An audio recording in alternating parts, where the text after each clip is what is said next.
falcon that can catch swallows and swifts. It's like a small idea. And whoa! Try and keep your eye on the falcon, folks, because she's going to go up into the sun and dive at prey from the sun, trying to blind prey. But prey gets out of the way. Each attack, she becomes more and more tired. The feet came out, she was close that time. Each attack, she becomes more and more tired. Each attack, the prey becomes more and more tired. And now it's a battle of survival of the fittest. She's pushing out over that way. She's going to have a little rest on the wing. She uses this technique to kind of ambush her prey without her prey noticing where she is. But I can see her. I don't know if you guys can. She's just out behind. Every time she flaps her wings, it's using energy. And what she's doing is trying to save it. She's trying to save that energy and glide. She's a bit like a Ferrari.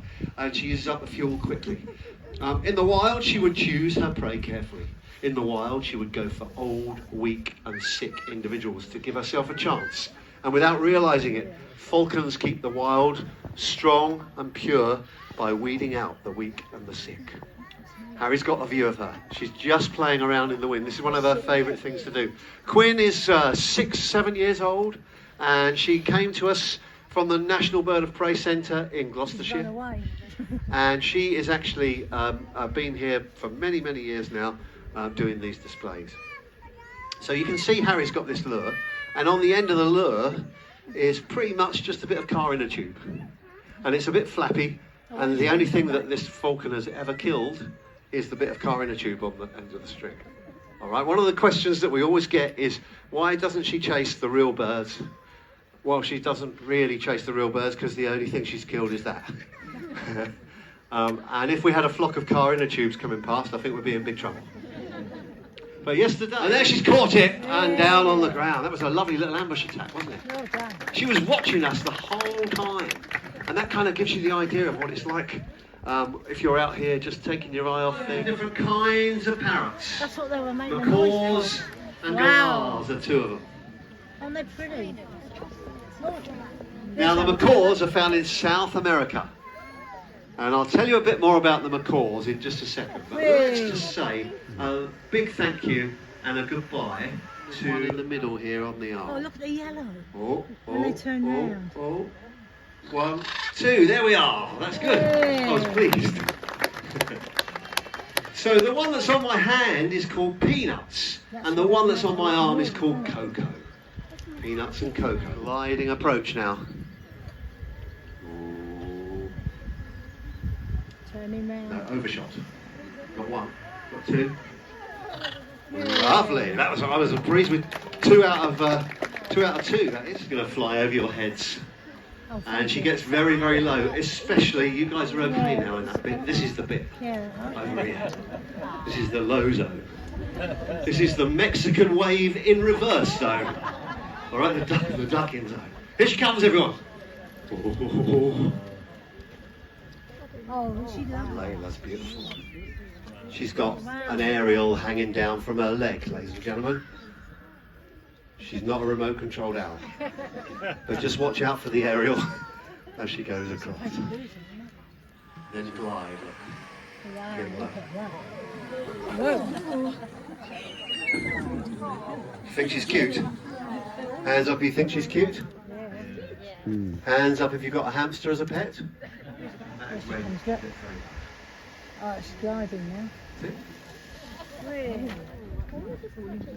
Your skill at catching something in the air.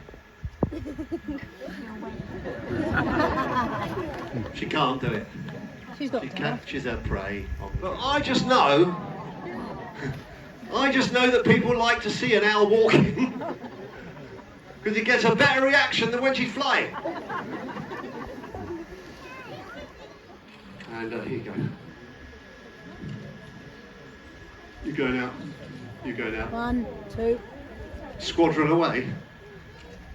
3, 4. What a beautiful thing to see. And you can see Harry is on the far end of the arena. Birds. You have to have a lot of patience with them. And this particular one. Meow. Sound There we like are. a cat. All right, for the tourists there. So here we are. Aren't they beautiful? Look. Many people think vultures are ugly, One of the reasons that they think vultures are ugly is because they're bald. Is being bald ugly? No. Some of you might not think so. Not. For a vulture, being bald is very important. A free ride. And all they do is they get on a thermal, which takes them on a circling ride to the top of the sky. These birds are the highest flying birds in the world at over 30,000 feet, which is pretty high. And when they're up thermaling, they can see the whole savannah. A little bit of a family tree going on, so I'm going to tell you who's who. We've got this one here, fairly lazy one, and that is Valerie. All right, Val. This one here is just feeding off me. He's called Notori. I'm going to tell you about Notori in a minute. That's Verity, who's just come in. That's Notori's mum. And here comes our vulture that's called Mum. This is the vulture that's on the mural at the front of the building there. And this is Mum, some of the most endangered animals in the zoo. Endangered leads to extinct. But before extinct, there's the last category, which is called critically endangered. And that's what these vultures are.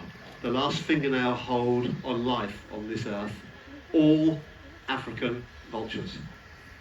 Oh, they're going to fight. Poachers kill rhinos, poachers kill elephants. They hate vultures because when there's vultures circling, the authorities get to the carcass and they chase the poachers.